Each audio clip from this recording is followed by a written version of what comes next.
Hello, my name is Lara MacDonald and I play Holly Short in Disney's new film Artemis Fowl, which is streaming on June 12th on Disney+. And today I'm continuing to read Artemis Fowl by Eoin Colfer. Chapter 2. Translation.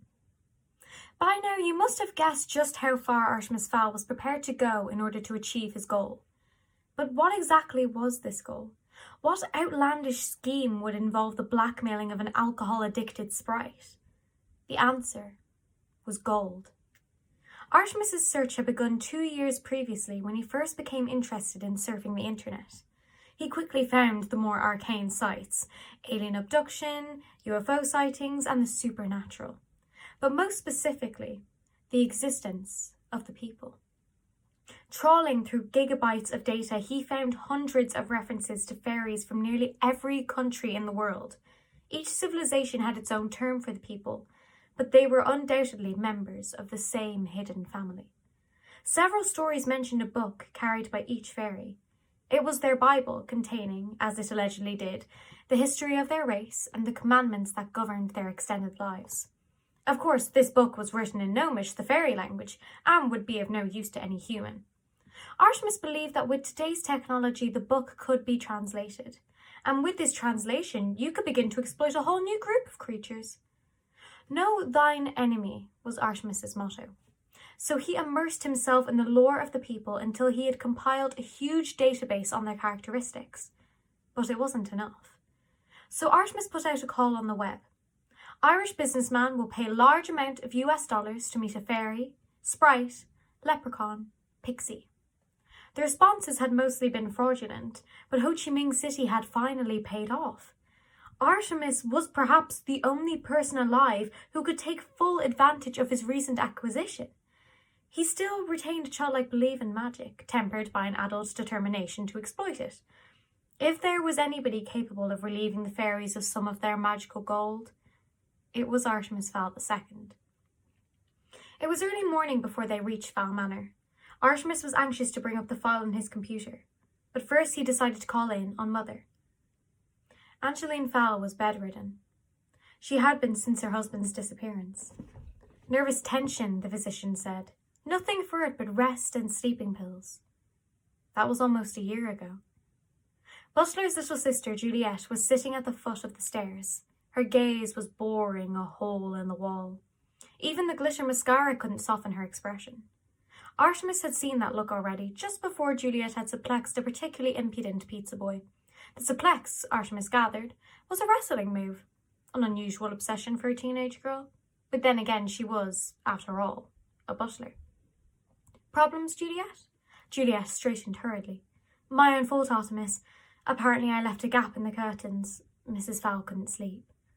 Muttered Artemis, scaling the oak staircase slowly. He worried about his mother's condition. She hadn't seen the light of day in a long time now. Then again, should she miraculously recover, emerging revitalized from her bedchamber, it would signal the end of Artemis's own extraordinary freedom. It would be back off to school and no more spearheading criminal enterprises for you, my boy. He knocked gently on the arched double doors.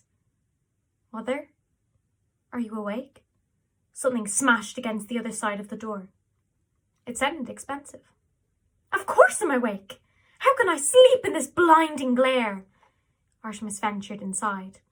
An antique four-poster bed threw shadowy spires in the darkness, and a pale sliver of light poked through a gap in the velvet curtains. Angeline Fowl sat hunched on the bed, her pale limbs glowing white in the gloom. Artemis! Darling, where have you been? Artemis sighed. She recognized him. That was a good sign. School trip, Mother. Skiing in Austria. Ah, skiing, crooned Angeline. How I miss it. Maybe when your father returns. Artemis felt a lump in his throat. Most uncharacteristic. Yes. Perhaps when father returns. Darling, could you close those wretched curtains? The light is intolerable. Of course, Mother. Artemis felt his way across the room, wary of the low-level clothes chests scattered around the floor. Finally, his fingers curled around the velvet drapes.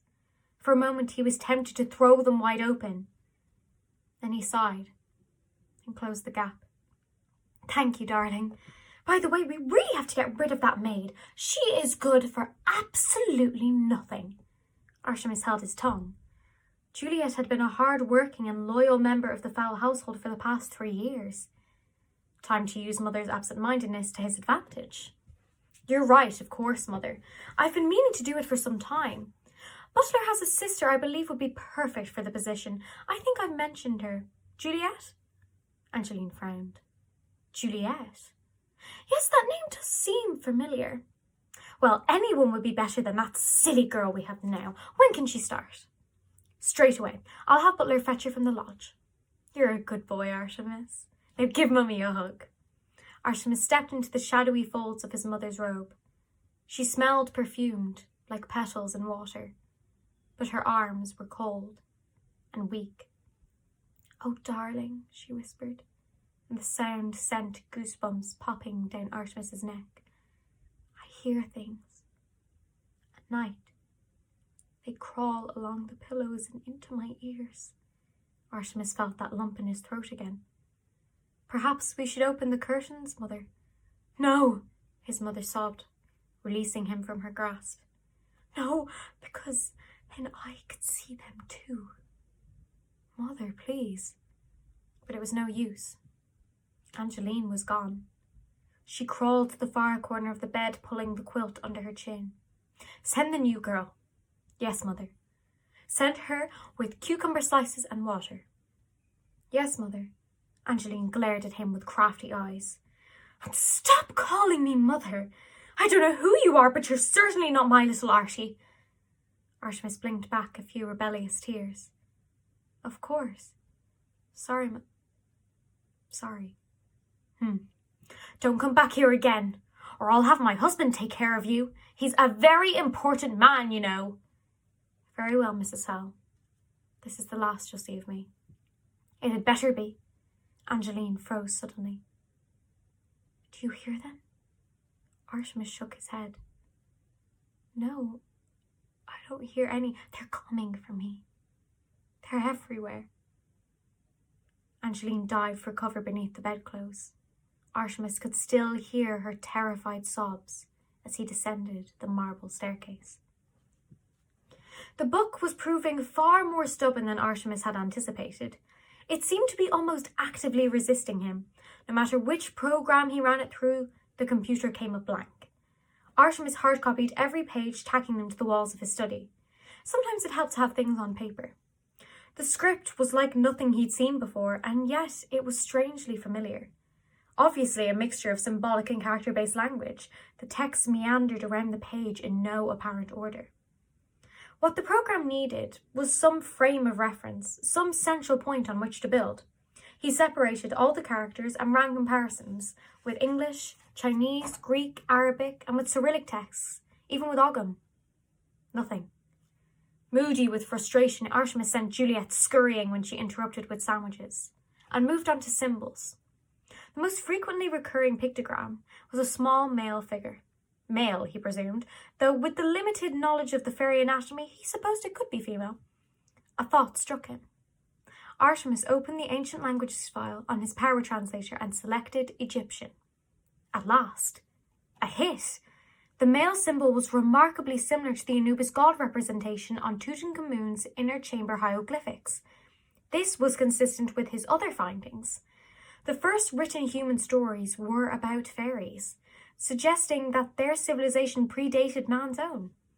It would seem that the Egyptians had simply adapted an existing scripture to suit their needs.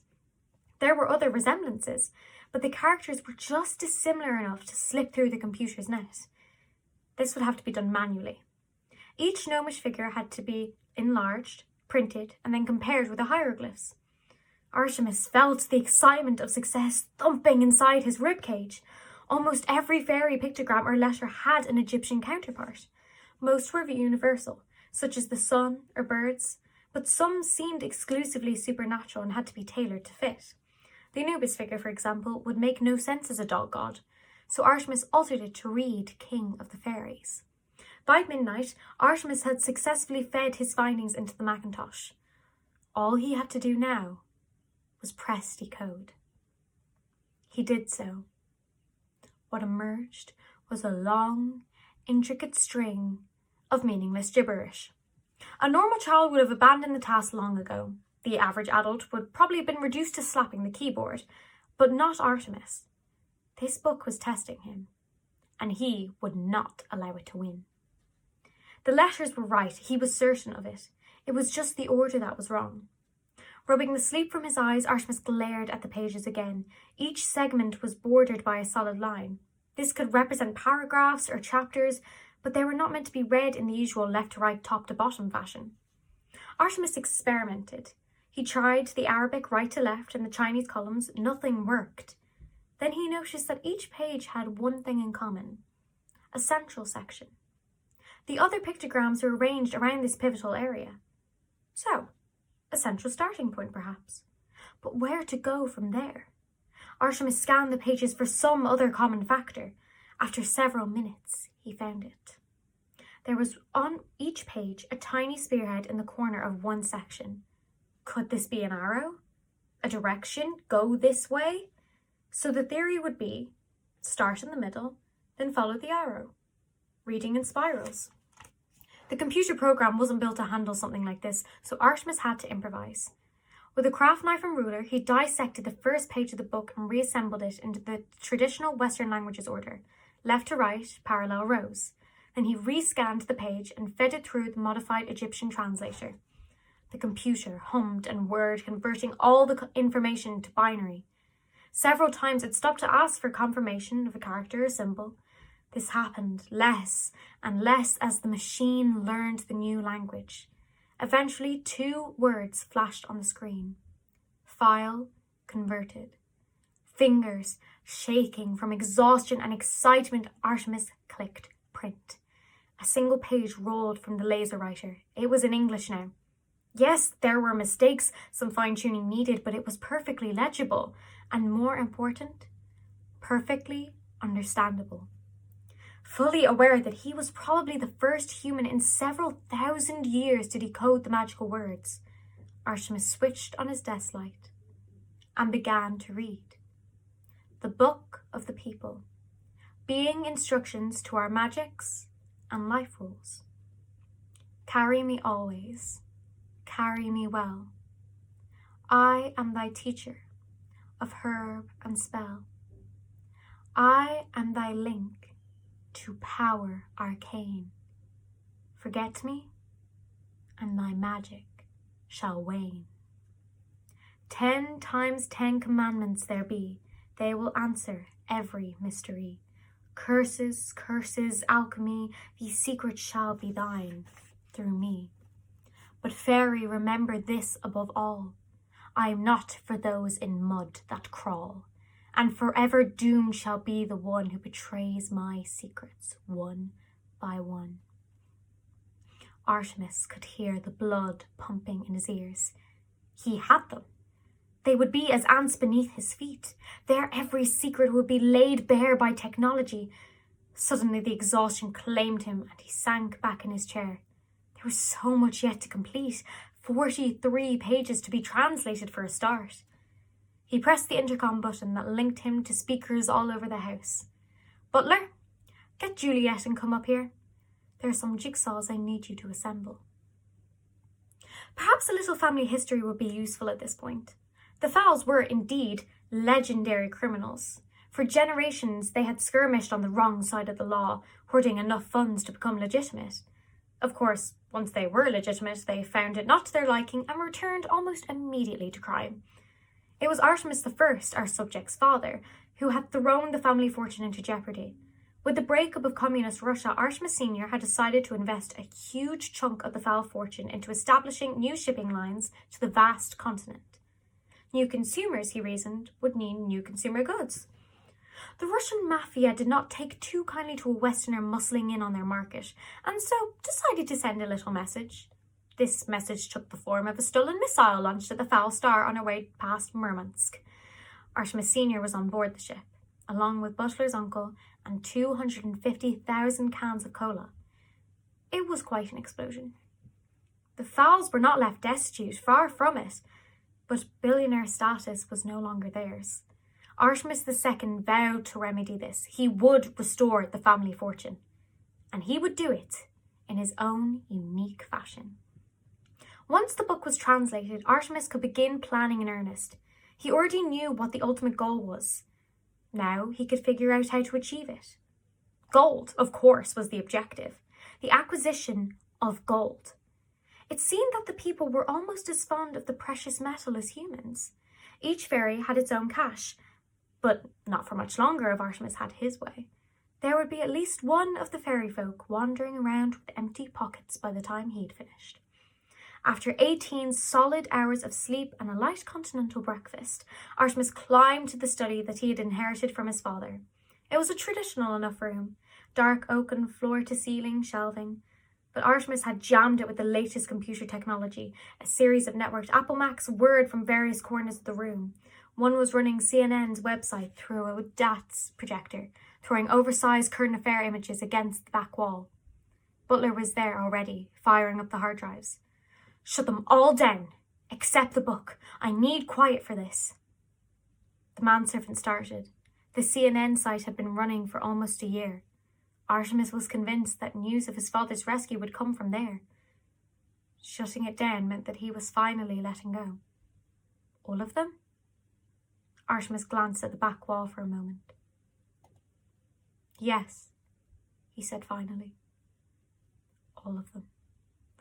Butler took the liberty of patting his employer gently on the shoulder just once before returning to work. Artemis cracked his knuckles. Time to do what he did best. Plot, dastardly act.